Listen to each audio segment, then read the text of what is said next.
Yeah, I just want to thank you again, Miss Oak Leaves and Onions, for coming on the show. I thought we had a great chat last time, and I'm excited to do it again. Miss Oak Leaves and Onions. I'll call you Oak Leaves if that's cool. That works. Former stripper. Yep. Her channel is about human sexuality, intersexual dynamics. She does book reviews as well. Talks about the red pill. And last chat, we talked about Rollo Tomasi and his Rational Male book series. We talked about a bit of her experience stripping. And you were talking before we started recording. You found a documentary you really liked that you wanted to talk about related to sexuality. Yeah, I mentioned it in the last video, and I could not remember the name of it at all, so I went and looked it up. I believe it is The Science of Sexual or The Science of Sex Appeal. It was done in 2009 by Discovery, and I think some of the ideas might seem a little bit outdated for people who spend a lot of time reading red pill concepts, but it would be a really good introduction to a lot of red pill ideas for somebody who's unfamiliar with red pill ideas or red pill concepts. It would give them the lay of the land without giving them the idea that they're being fed biased information, which is always kind of helpful. Okay, and that's The Science of Sex Appeal, right? Yep. Okay, and where did you see that initially? Was that just on Netflix, or you were It just was on Netflix several years ago, probably about 2009. And Yeah. I watched it and I really liked it. And now, when I was looking it up and kind of seeing clips of it, I was like, well, it's a little dated, but it's not bad.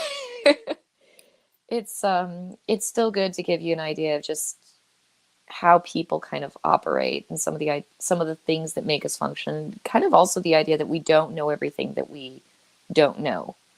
There's a lot about human sexuality that we're really good at guessing at, but we don't have it all. We don't have it all yet. So, I think people have a tendency to be discouraged sometimes in the dating market because they're not getting what they want or they're not finding who they want. And part of it is that sexuality is very complicated and very complex, and there are things that are going on under the surface that we're completely unaware of and we have no way of being aware of.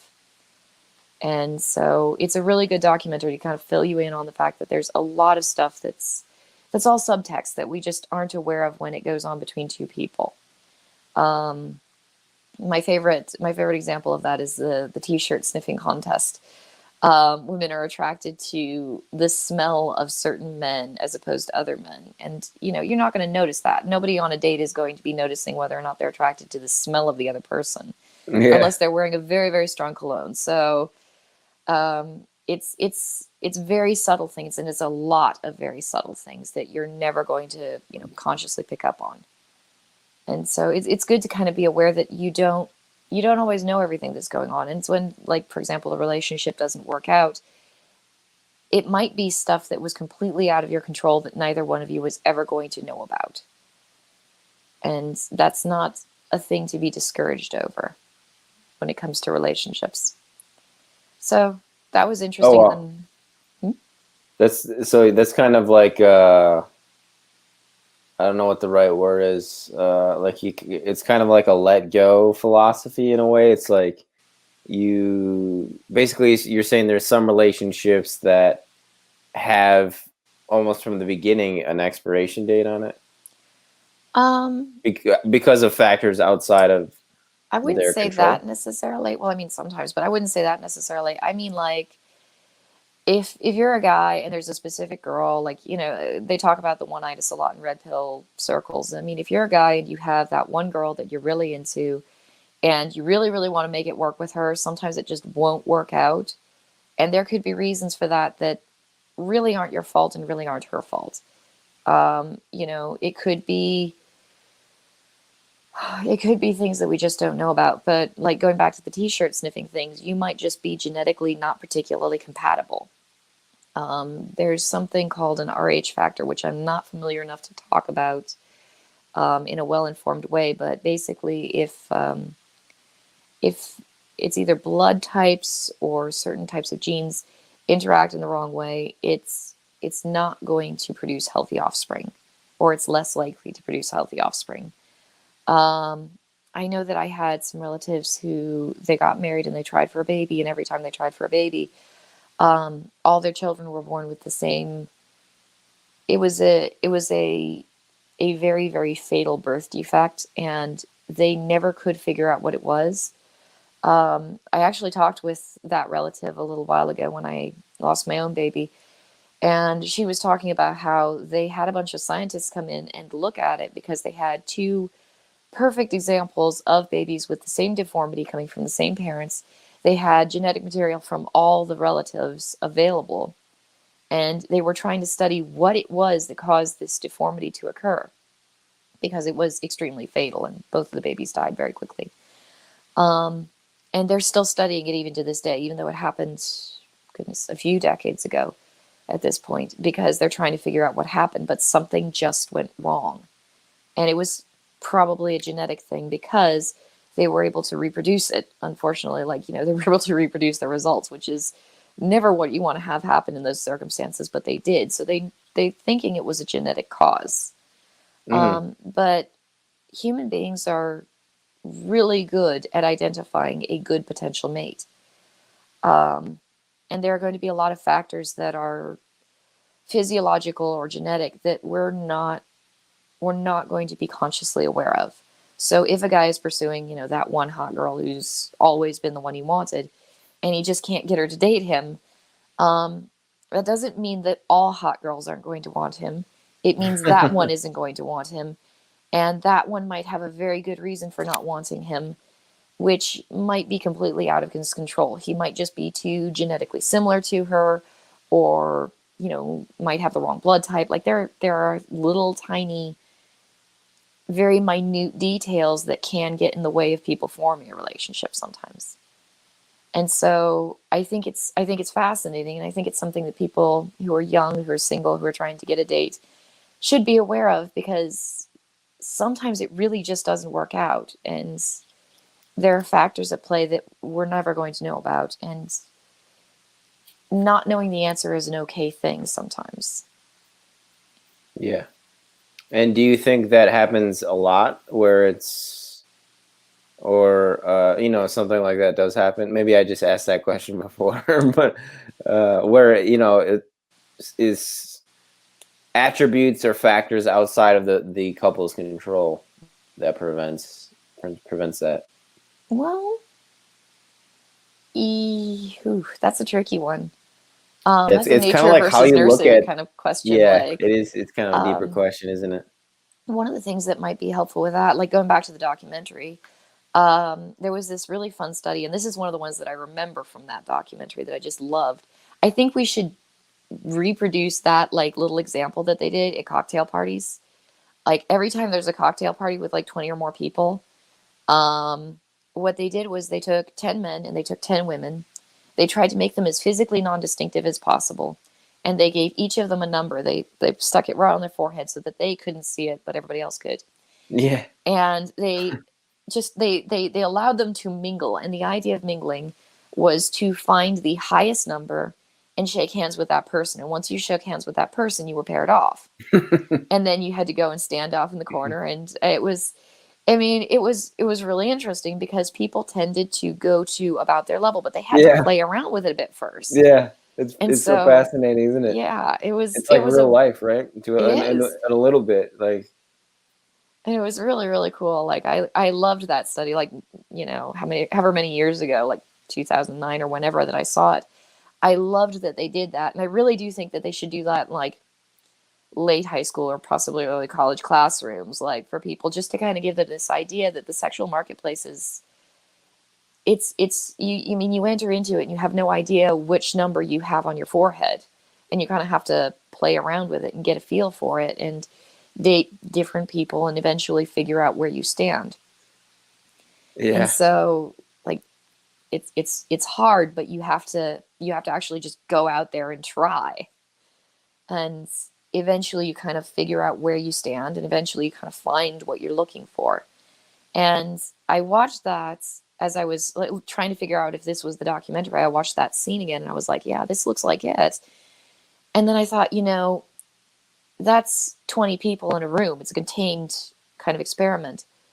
What happens when you globalize the sexual marketplace? And that's more of what the red pill people are talking about, where suddenly you're not just 20 people in a room, or people in a small town, or even Yeah. people in a couple city blocks. You're all in line. And so, Do there you is. think Mhm. that, well, you can finish that thought and I'll just, That was pretty much it. okay. Do you think that the modern sexual marketplace favors one sex over the other? Oh, well, I mean, it depends on what you mean by favors. When you're talking about the immediate sexual marketplace, men are at an immediate disadvantage entering into the sexual marketplace. Women tend to, like, if you go back to Rollo Tomasi's work, women peak earlier, men peak later. Yeah. And so women have the immediate advantage. And also, men are kind of expected to be the ones to make the first move. So men tend to solicit attention from women, like in, say, Tinder, a lot more than women tend to reach out toward men. So women are immediately inundated with huge numbers of available partners who are all, expressing some sort of interest in them. And so women from the outset, they have it easier. But when it comes to, later on, when women are starting to, as a lot of red pill guys would say, hit the wall, and they still haven't settled on a monogamous partner, suddenly they're at a very distinct disadvantage, and men are able to, be more choosy at that point in their lives. Yeah. They. Or maybe not even be choosy, but they get to have a more attractive partner than they would otherwise. Yeah. I've heard guys saying that it's easier for them to date 23-year-olds when they're 30 than when they were 23. Oh yeah.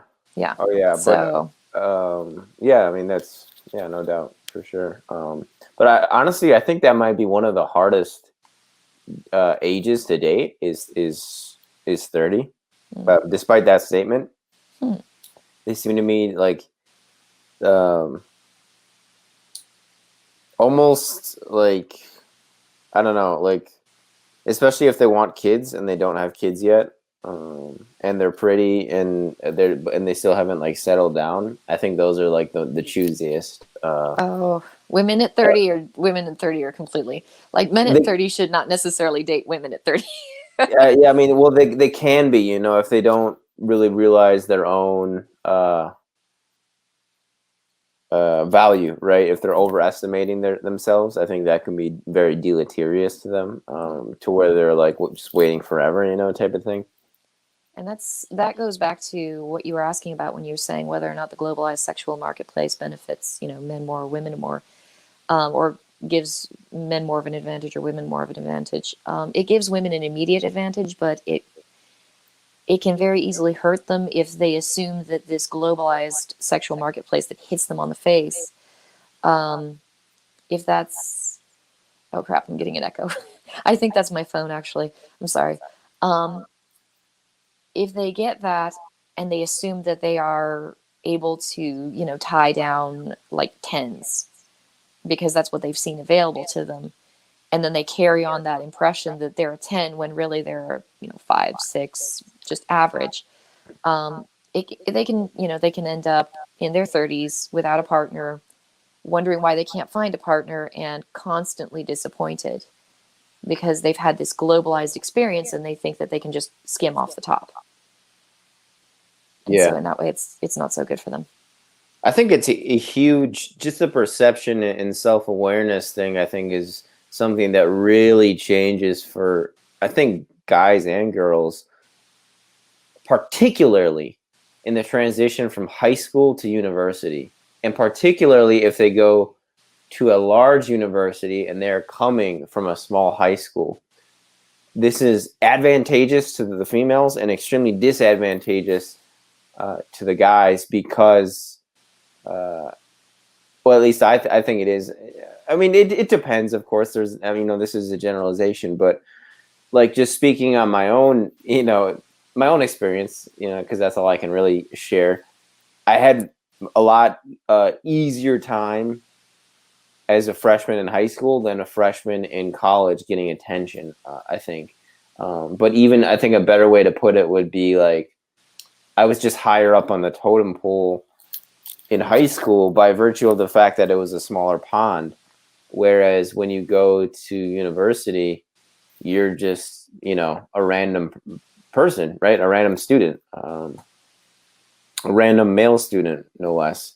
And for girls, I think that's way different. Whereas like a mildly cute girl in a small school might have been not actually getting a whole lot of attention from high schoolers when she was in high school, just because of how high school is with cliques and stuff. And, she doesn't even is aware fully of her own value. And then she goes to university and there's this huge disconnect between what her actual value is and what she thinks her value is based on her past experience with how much attention she's gotten from men. So that's a huge, that feels good, obviously, for the girls who experience that. But then for the guys too, it's like, for me, it was like, dang, like, and not just me too. I remember talking to other guys about this too. He was like, this one guy, he was so funny.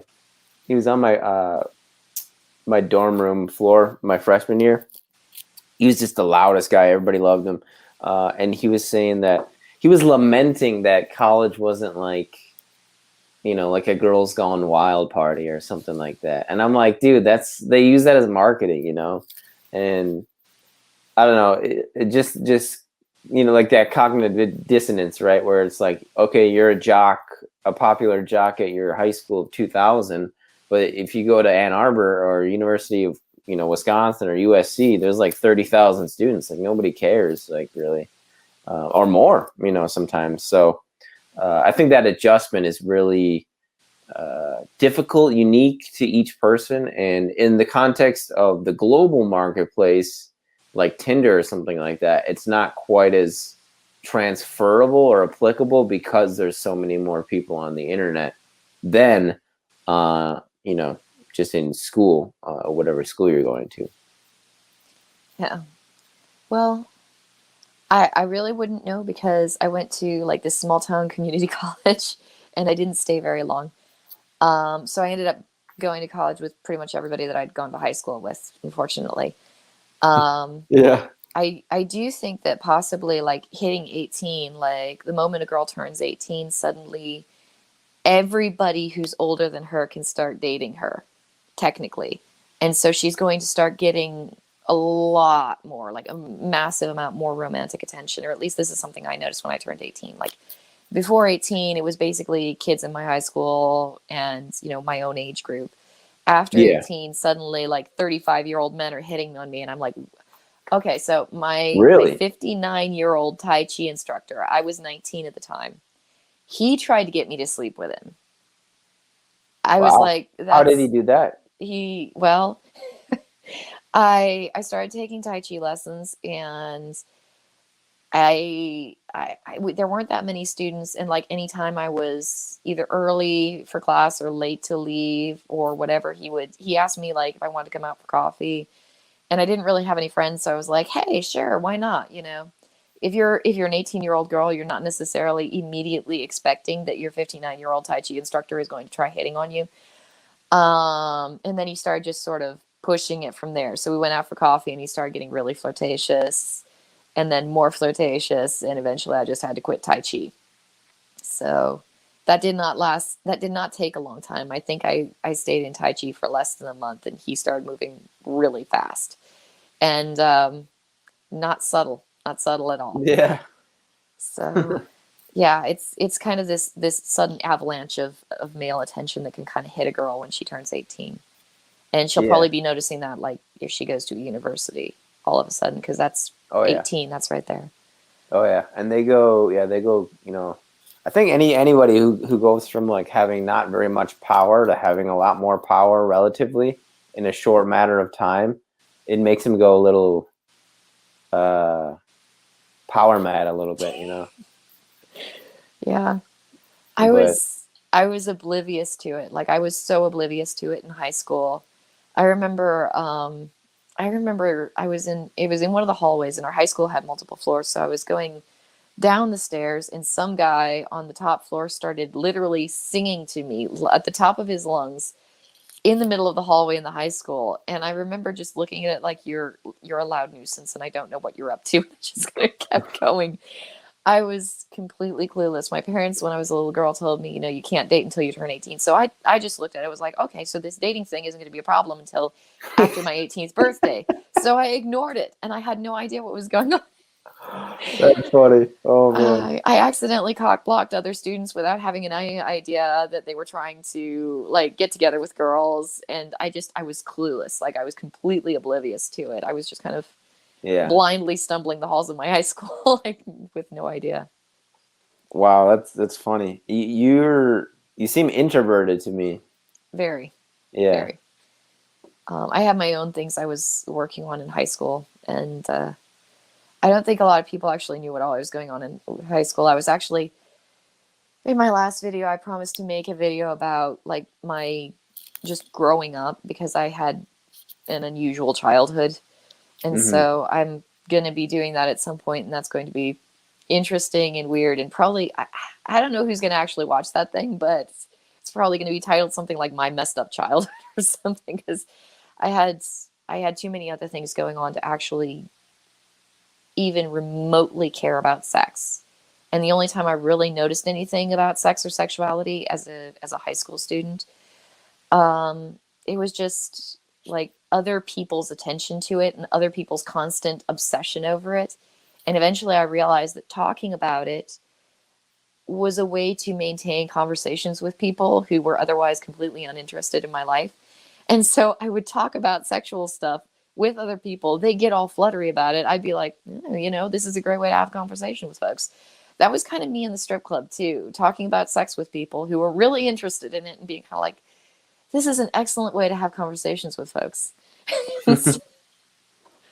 Yeah, I bet you the guys in the strip club like that too, Mm. talking about sex with their dancer.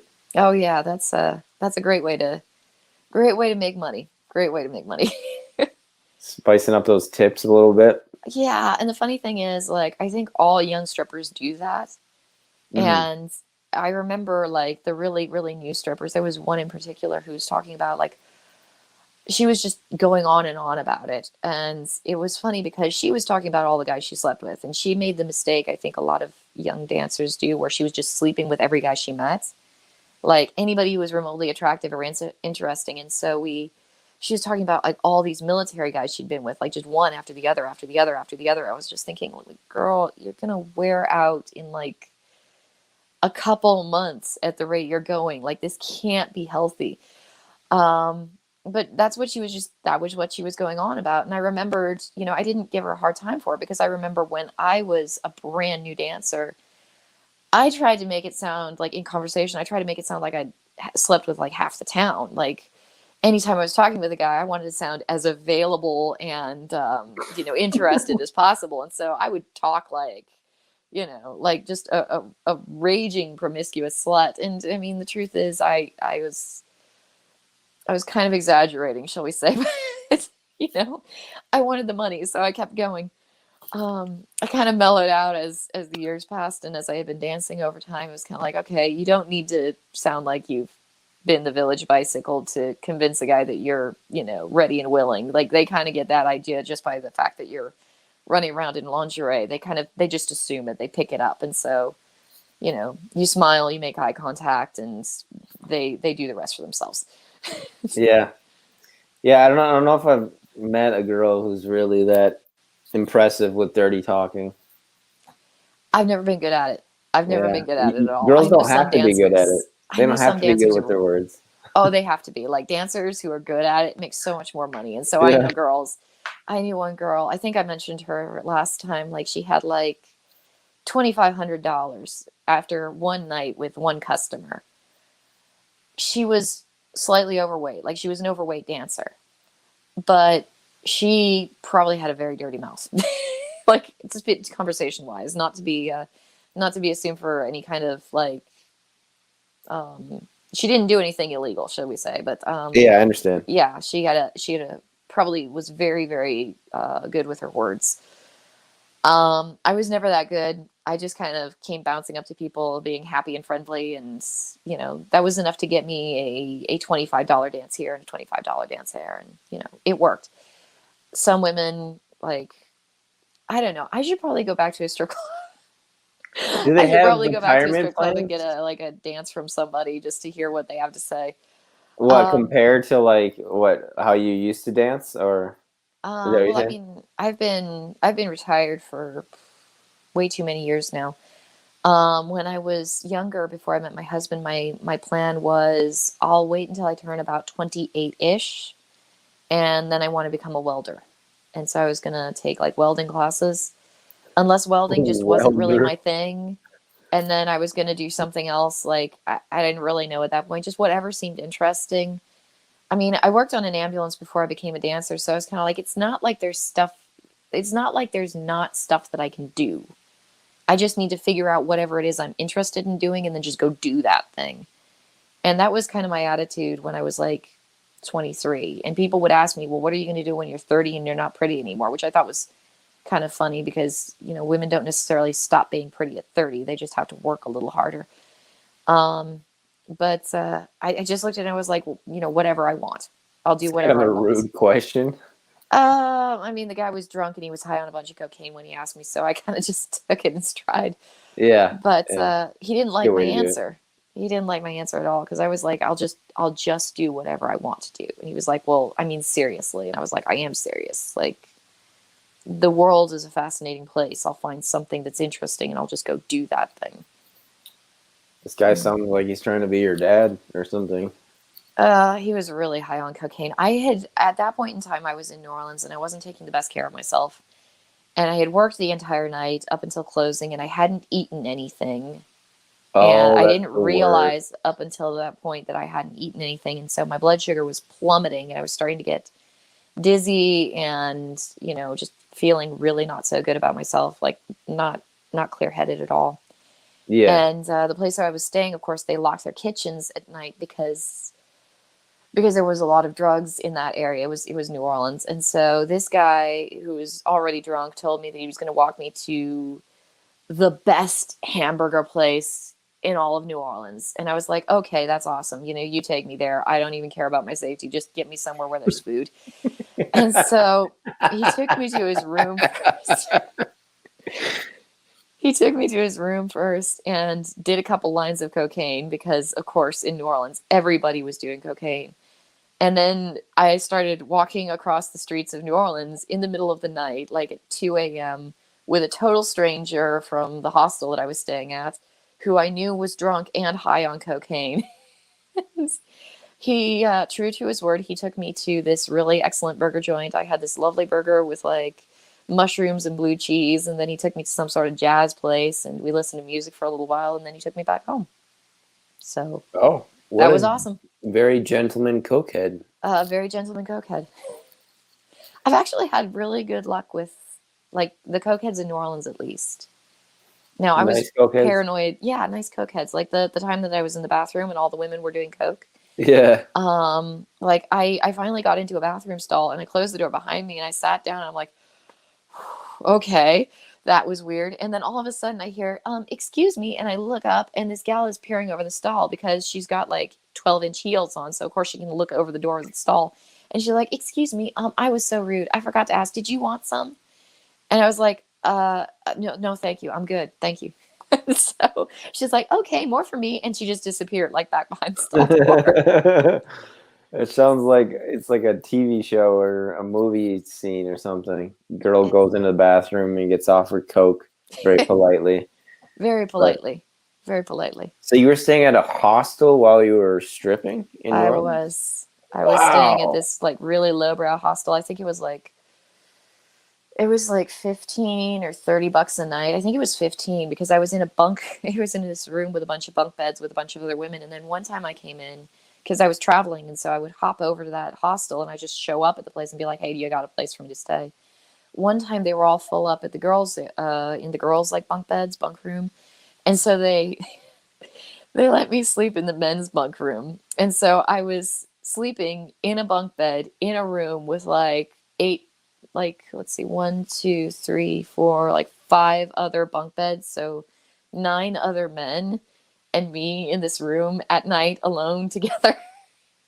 Oh, And they were such gentlemen. It was always so funny to me because they were absolute gentlemen. Like they were so very careful. Like they were trying to make me as comfortable as possible because, they had a lady with them. And I mean, they all knew what I did for a living. So I hear women complaining about how rude men are. And it's like, I don't always buy into it because so many of my experiences with men, they're usually like with a total stranger, they're usually very polite. And you meet like every once in a while, you'll meet one who's really, really rude and he stands out because he's really, really rude. But most of the time, I've had just really good, very positive experiences with guys. Like if you're cool and you're mellow, they don't have a problem with you and you don't have a problem with them. At least for me, that's been the case in yeah. most of my experiences. Cool. Yeah, I just you mentioned that you were at a hostel. I was like, wow, you were really kind of roughing it there for a Oh bit. yeah, yeah, yeah. I mean, when I was in, I talked about this in a video, and I was not smart. I didn't title the video. I spent a weekend or a week in Seattle with a murderer, but I spent a week in Seattle with a murderer. I gave it some sort of other title, like my first time in a big city or something. I went to Seattle by myself. It was my first time out of my little tiny, safe hometown. It was my first time in a big city. I went to the library there because the library I'd heard was beautiful, and it was quite beautiful. I met a guy there who was twice my age, and he offered to give me a tour of the city. And I said, what the hell, sure. I was really kind of cautious and wary at first, but he did actually give me a tour of the city, which was very pleasant. As I got to know him more, as we ended up walking all around Seattle for the next like several days, I knew that he'd probably spent some time in jail, but I didn't know why. Why did you think that? Um, he seemed very hard. He had a he had very hard eyes. That was the first thing I noticed about him. He was a flute teacher. Like you would think a flute teacher would be safe, right? I met his students, so I know he was a flute teacher, but he was also homeless, and he was telling me sometimes that he slept on the streets. He had very hard eyes, like very. I don't entirely know how to explain it, but very hard. Um, and then every once in a while, he would mention things about prisons or things about jail, which made me suspect that he had actually had time in jail. And he also had those very, very hard eyes. He seemed like a very hardened human being. He was very polite to me, but he had this very hard side to him. And one time we went out for a coffee. It was like the middle of the night, but we both love coffee, so we're drinking nonstop. And he took me to this little diner, and I'm sitting there with a hamburger and a cup of like diner coffee. And he looks at me, and he's got this very speculative look on his face, very, just sizing me up. And then all of a sudden he says, so the first time I killed somebody, I was 14 years old. And I'm just sitting there, I have my coffee in my hand. Whoop, I have my coffee in my hand. I'm just kind of sipping it, like hiding my face and sipping my coffee and trying to look extremely relaxed as he tells me about the first time he killed somebody. And yeah, he was 14 years old. And I'm pretty certain it was not the only person he killed. He seemed extremely relaxed about killing people. He was a cutthroat, like a literal, honest to goodness cutthroat. Um, and you would think that I would have, politely excused myself and ran away screaming. But I ultimately ended up spending like many more days with the guy, just hanging out, walking around Seattle, just kind of. There was no one to talk to that I knew, so I was hanging out with him. He Like, was too alpha to resist. no, no, like you would think. Like I had a boyfriend and I knew I needed to eventually move to a city. Like I knew that relationship was not going to last forever, but I liked my boyfriend. He was very committed to our hometown. He never wanted to leave. But, Wow. he was, he was, well, I was attached to him. He was an alcoholic and he was a complete basket case, but I was attached to him. And so in Seattle, when I'm talking with this, murderer, he was twice my age. He was 42. He was homeless. He was, I just wasn't particularly impressed by him at all, but it was good to have someone to talk to because it's nice to have another human being around. And I was extremely socially isolated in my hometown, so I didn't have people to hang around and talk to. Isn't it amazing how open people are with complete strangers, like when you're traveling? Oh, yeah. It's Yeah. so amazing. It's fun. It is very fun. Like, that was one of the wonderful things about New Orleans. That was one of the wonderful things about strip clubs. Like, you can meet a person in a strip club and they'll tell you, like, their deepest, darkest secrets. And honestly, you can tell them your deepest, darkest secrets too. Yeah. And if you're having a fun conversation, you can just keep going like that for quite a while. And you can learn fascinating things about people, about what they think about the world, about experiences that they've had that you never would have, heard about from another person in your own Yeah. like social circle. Oh yeah. Oh yeah. It's great. I love it. It's probably my favorite part about going to new places. Makes sense. Is talking to the people, and yeah, it's amazing too. It's one thing I learned too, is you ask somebody a question or two and they just talk and talk, and they just you can tell, like, I don't know, it seems like almost everybody you see in public, they just have this, or like when they meet a stranger, they like really want to share their story with them. Yeah. It's like a universal thing I've noticed. It's almost universal. Very rarely do you find someone who doesn't actually like talking about themselves, because everybody kind of says they don't. But in reality, I think almost everybody does like talking about themselves.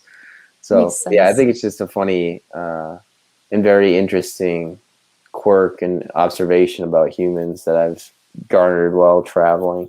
Yeah. Well, I mean, it makes a lot of sense about humans too, because I mean, if you're meeting a stranger, you want to have that exchange of information, like who are you, what are you all about, as quickly as possible. So I bet I wouldn't be surprised if there's some sort of instinctive like reason for it, because you do have to size each other up relatively quickly when you meet a stranger. And I mean, I'm sure that was something that was even more important in previous periods of time when strangers were not as commonly encountered. It's like, is this person dangerous? Is this person safe? Are they friendly? Are they going to be beneficial to me? So you're just asking all of these questions, and you're also trying to pick up all this information. And if you meet someone who's friendly, the first thing they're going to want to do is show you that they're friendly. And so, you're going to want to also do that as well when you meet someone. Yeah, and you do it in a matter of seconds, really. It's literally like a second or two that people make that decision where it's like, do I trust this person or do I not? Yeah. And some people, and it's kind of scary, but it's like, people can get good at hypnotizing other people and like swindling them and tricking them.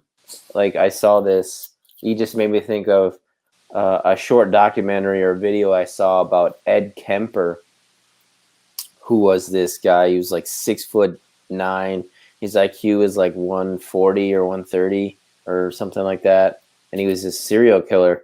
And he says he remembered one time he was picking two girls up, and the one girl was with it right away to get a ride from him because he would give him rides. And then you know what he would do. But he looked at his watch, like briefly. He had his hand on the steering wheel, and she was like, "Yeah, are you gonna get in or something?" He said his spiel, and then he looked at his watch as if he was in a hurry. And he says that he thinks that's the reason that the second one made the decision to come in the car, because she didn't look like she wanted to get in. So because of that, it's almost like he made it look like he was just doing this act of kindness absent-mindedly, as opposed to that's the whole reason he's there. So I think we do make these decisions or assessments of people within a matter of seconds when you first meet them in public. And depending on the context of, do I want to continue this conversation or not, really? And do I trust? Does this person, make me feel at ease, or make me feel, suspicious, right? So Yeah. very interesting. Yeah. Well, that was actually it's interesting you mentioned that because that was one of the things about the murder in Seattle that I think made me feel safer with him. Honestly, when I first met him, we were both sitting outside the library. It was a very safe public place. It was very clean. Like Seattle, when I went there over a decade ago, oh God, it was a very clean place, and it was a very clean area in front of the library, and so I felt pretty safe there. And he was sitting there waiting too, and he strikes up a conversation with me, and he starts telling me this story, and I listened to it, and it was a story about nothing. Like it was a very dumb story. And I was listening to him, I got the feeling like he was talking me up to gauge whether or not I was agreeable enough to just kind of go along with it. And I liked that feeling, like that moment with him, because I was kind of like, okay, he's not as bright as he thinks he is. He's kind of trying to see how far he can pull me in. He can't pull me in as far as he thinks he can. He's underestimating me. I'm probably going to be okay. And so then, I got to know that he was a flute teacher. I was like, okay, flute teacher's pretty harmless. And then, like, I started figuring out pretty quickly. Like, he offered me a tour of the city. I looked at it, was like, okay, well, the first couple blocks are pretty clean. So if he starts doing anything suspicious, I know I'm okay to turn around and run in the other direction. And it's a clean place. There are cops around here. It's not like a crime infested kind of area right in this spot. So if he starts taking me somewhere I don't want to go, I should be safe to run. And so as we're walking, I'm kind of keeping an eye on my surroundings and looking at this like, okay, this is safe. This is safe. This looks good. There's a cop over there. This looks good. And, I started noticing some of these harder aspects of him, the hardness of his eyes, some of the things he was saying. It seemed like he was maybe hadn't always led the nicest kind of lifestyle in his past. He was extremely committed to karma. And, he was trying to make his karma right. He was trying to get right with, those powers that be. He had an incredibly simplistic worldview. And I felt safe around him because I was reasonably certain that I was smarter than he was, which didn't make him it didn't make him less unpredictable and dangerous, because humans are unpredictable and dangerous. But if he was actively trying to manipulate me, I was reasonably certain I'd be able to pick up on it. For whatever Okay. good that's worth. Yeah. No, you can definitely. It's kind of a weird thing to talk about, but yeah, I think you can definitely gauge that sometimes with certain people, whether it's like, someone you just met or not, where it's like maybe it's not necessarily a function of intelligence, although I think it usually is. Sometimes people are just good actors or bad actors too. So there's that. Yeah, I've had that same thought though about some people, but I'm rarely in a situation like that where it's like you have to, assess someone's trustworthiness to that level of penalty, really. That was kind of a very habitual thing for me, because the strip clubs, I constantly had to be kind of vigilant around people. I saw people, robbing other dancers. I saw people dancers robbing other dancers. Well, that happened, yes, but I saw customers stealing from dancers as well. Really? Just Yeah. like going through their purses and stuff? Well, yeah, actually I've got a video if you want to hear the long version, but there was a woman who brought a purse in, sold it to one of the dancers. It was a very big gaudy purse. So she walks in, she's carrying it, it's very obvious. She sold it to one of the dancers. The dancer put all her money and her gear in, and then the lady just walked past her, picked up the purse, walked out. It was the same purse she come in with, so nobody questioned it. She got all that dancer's money for the night. Like, that happened one time. I remember it was the club in New Orleans. Now, New Orleans was a very dark place. And the club that I was working at was, it was not technically a brothel, but it was sort of like a brothel. I remember when I got hired there, I thought it was a brothel. Like, I was like, this place is definitely shady. But I remember there was a girl who went up on stage on one of my last. It was my very last night there. That was the point where I just kind of like I was fed up with it. I didn't want to go back. She went up on stage. She was in a hurry. She was running late, so she just ran up stage. She forgot her purse in the changing room, and when she came back into the changing room, her purse was gone. Oh wow. And it was only other dancers had access back there. Oh my goodness. And so that was the last time that I danced there. But I remember we all had to open up our lockers and rifle through all of our stuff and dump out our purses. And I was traveling, so I traveled light. And so I was able to do it in like 5 seconds and I was Yeah. done.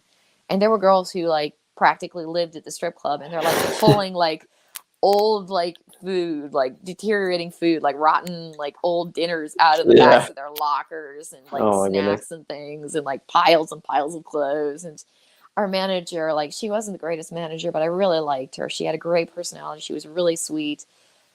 She just didn't have good business sense, and so that's one of the reasons the club was kind of shady. But I remember her looking at one of these girls and being like, "Oh, seriously? Like, when do you ever clean this stuff?"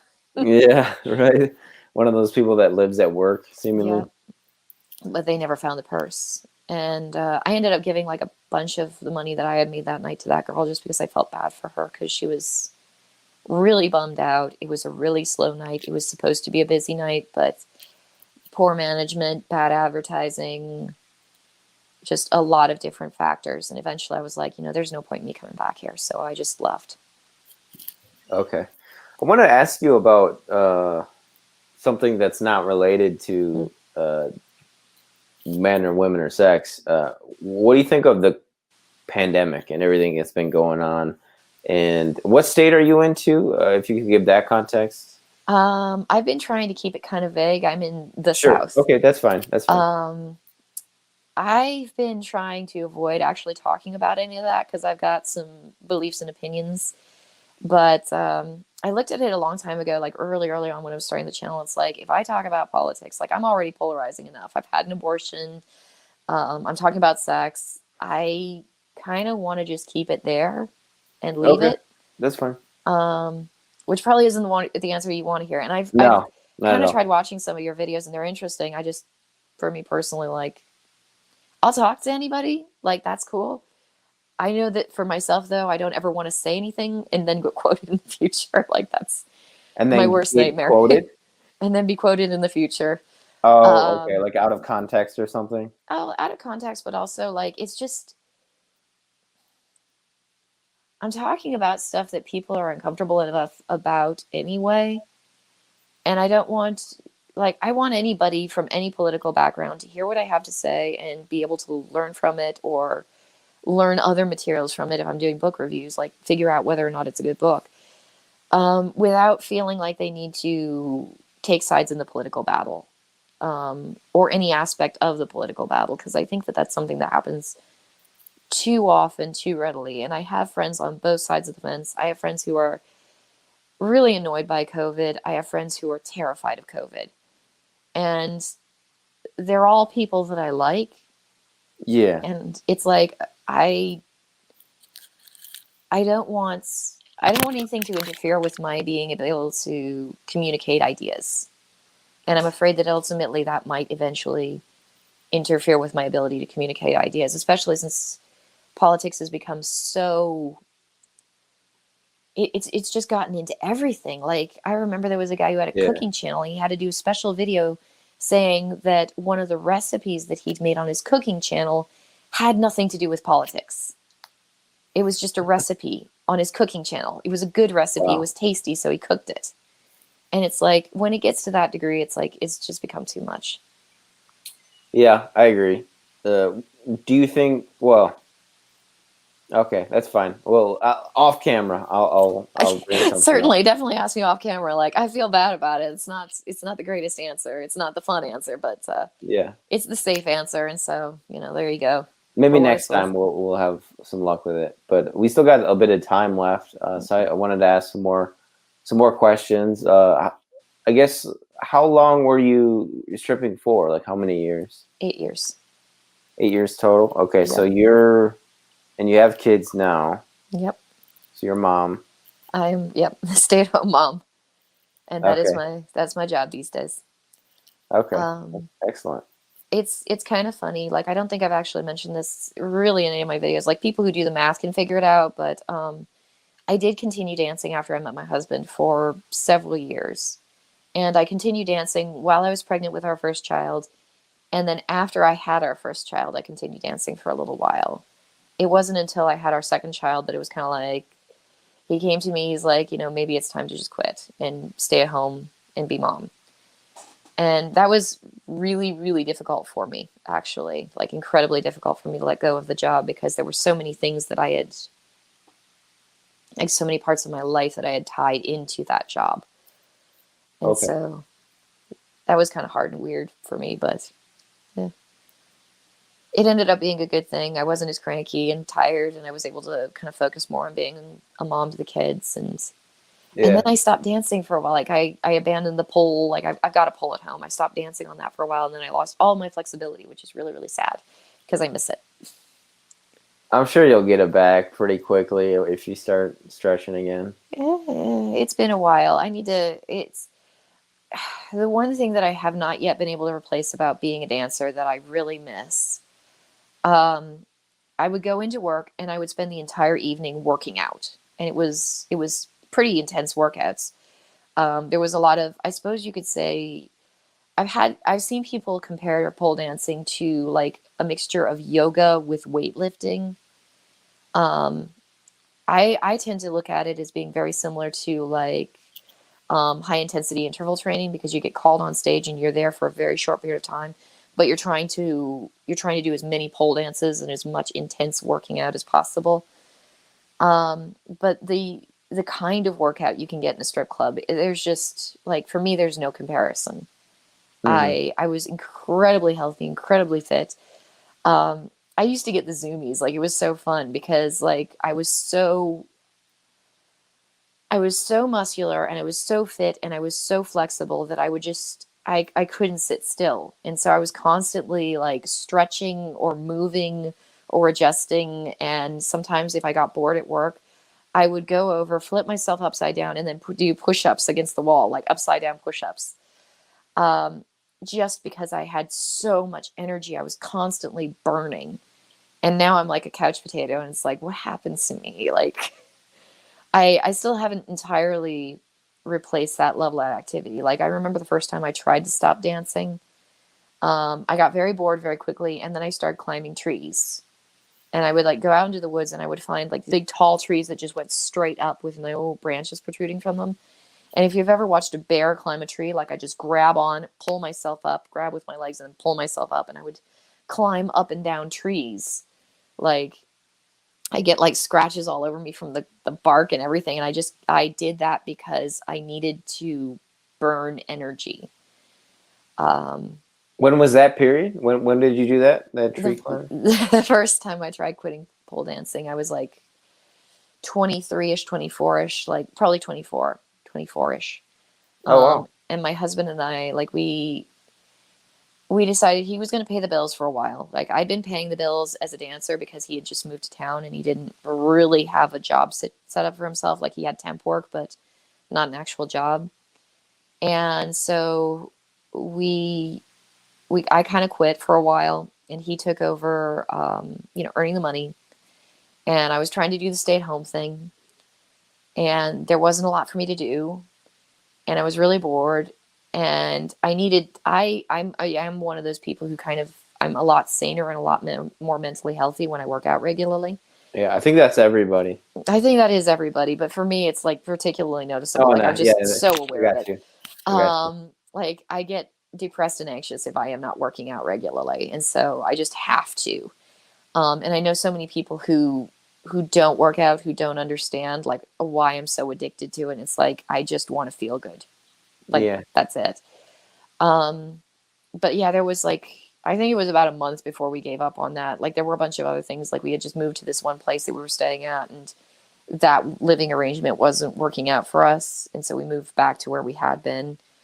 Um, and I really, really, really missed my job.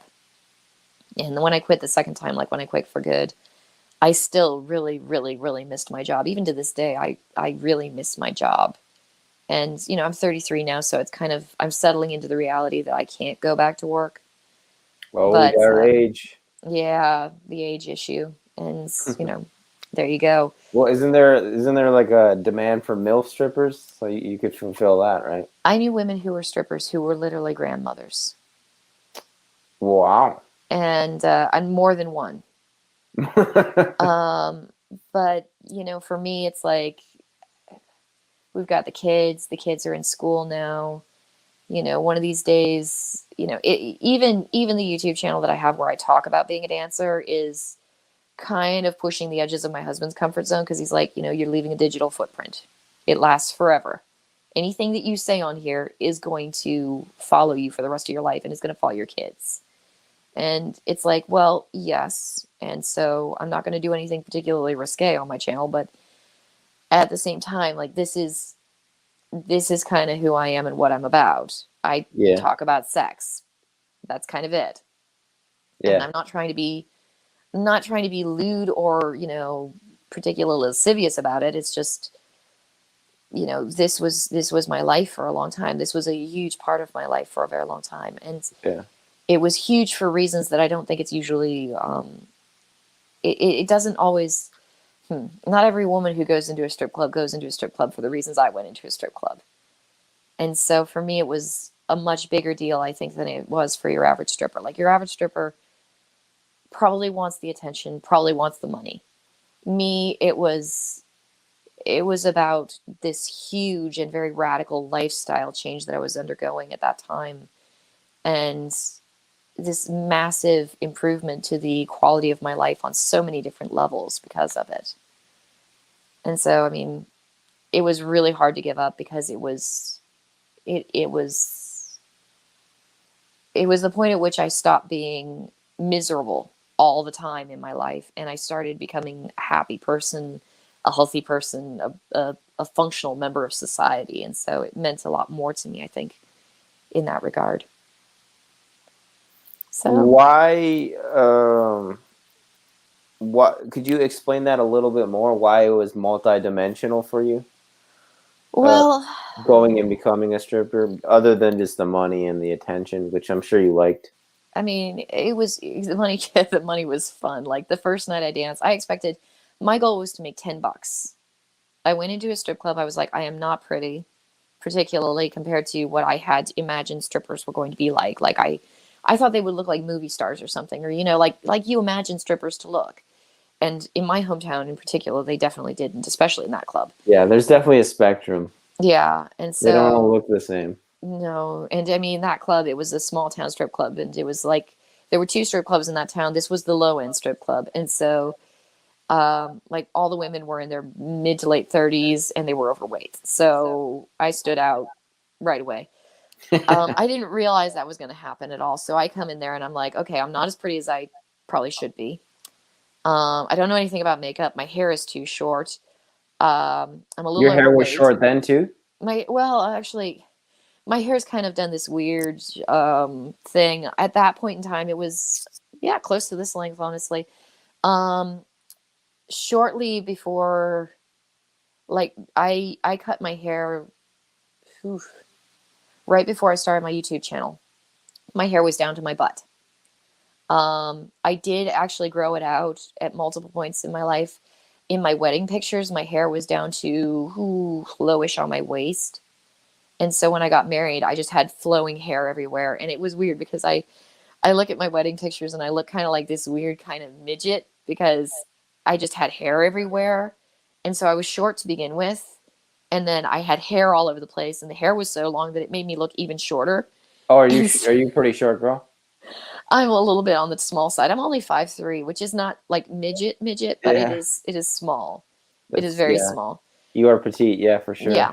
And I mean, with 6-inch heels, that's actually a good thing because then I can meet guys at eye level and I'm not taller than them. Hmm. And if there ever was a guy that I was taller than, the first thing I did was take off my shoes and stand flat-footed so that I could show them how very petite I was next to them. Because, girls are attracted to taller men, and so I wanted to make sure that they knew that I was, shorter than they were. Yeah, that's funny. I, Um, I don't know why I do this thing where I talk to people on my YouTube channel and I get this like my brain does this thing where I like match a height to their face oh, and I'm always wrong. I don't know why I would think there was a correlation between those two things, but I was like thought you were like a really tall girl. Like I don't know why that came Itty to me. bitty. But you're a small girl.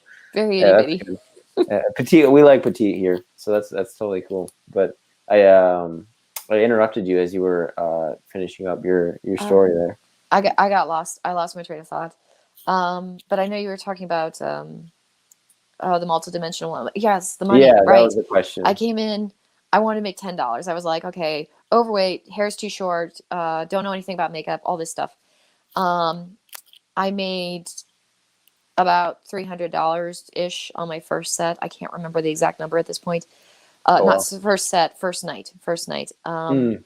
I came home. Well, I was staying with my parents because I was living in another town working on the ambulance there. A paycheck on that ambulance was about $270.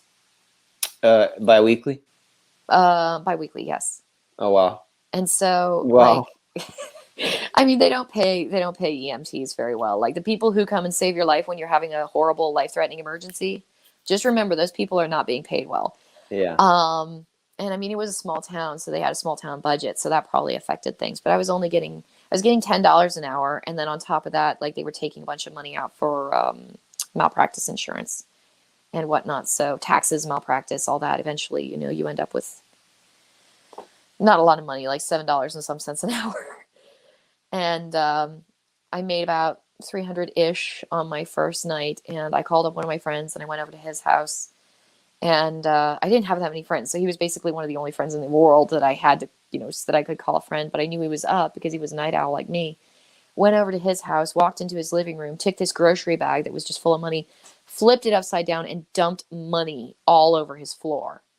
And I just looked at it, and I looked at him, and I was like, what the hell happened? Like, this far exceeds my wildest expectations. I'd made over a paycheck in one night, and I had no idea how. Yeah. I Especially I mean, it sounds like you're from I think you said you're from a pretty small town. very And rural. if you're from a place where an EMT is making 270 biweekly, that means the cost of living is quite low and wages are probably low too. So just Yeah. even some more context for people, for $300 a night for a teenager is a lot of money. Yeah. Well, I was 21. Like, they wouldn't let me go into the Oh club yeah, until I turned 21-year-old. 21, Oh yeah, that's right. which I was really bitter about because I had that many more years that I had to sit Still around though, and wait. I mean, I would say for most 20-year-olds, that's a lot of money. Like Well, for one day. my first apartment, just to give you some context, was $250 a month. Yeah. So, That's wow, that's insane. yeah, 250?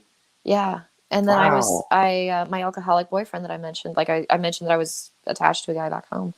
His rent was $300 a month. And he had this Wow. huge apartment, like it was this basement apartment. It was massive. Like it was just massive. It had so many rooms and a huge, just sprawled out apartment. $300 a month. And it was all his. Like That's it was just amazing. small place. Yeah, I lived in Madison, Wisconsin, where I was paying. I mean, to get a studio there, you need at least eight or $900. And yeah, and living abroad too, living in cities, you miss or you forget that how cheap rent can be in rural places and the like in the States. But yeah, we are 3 minutes past our hour here. I just want Oh, to thank you for chatting with me again, as the British say, again, Miss Oak Leaves and Onions. And if you want to make this a regular thing, I think I would be super excited to do that. I don't know how often you'd be willing to chat with me, but I really enjoy it. And I know my subscribers really did too last time, whoever watched.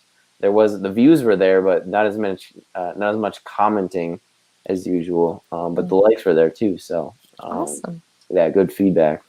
Awesome. Well, yeah, this is fun. This is the second time we've done this, and both of them have been really fun experiences. So I'd love to do this again.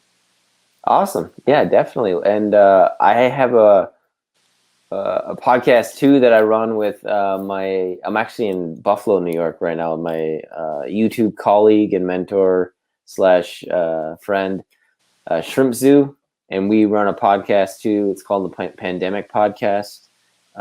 So you're invited, but we probably have to talk about something that's somewhat Something you're not supposed to geopolitical. talk about. Yeah, Uh, if you want, the offer's there. Otherwise, we can keep it strictly psychology and sociology and intersexual dynamics. But that offer is there if you want it. So Thank you. Thank you. thanks everybody for listening tonight. I will put Miss Oak Leaves and Onions links in the description box. Did you have any final plugs or asks, requests of the audience before we sign off tonight? Not really. I'm just gonna keep doing my thing. Eventually, I will be making that video. Actually, that would probably answer your question better. Anything the video about my childhood to kind of give some context on why the strip club was such a big deal for me. So if anybody's interested in that, like, just it's gonna take a couple weeks, but it will be out eventually. Okay, definitely. So keep on the lookout for that video as well from Miss Oak Leaves and Onions. Thanks for tuning in tonight, this morning, wherever you are, folks. And stay frosty, and we will see you all next time.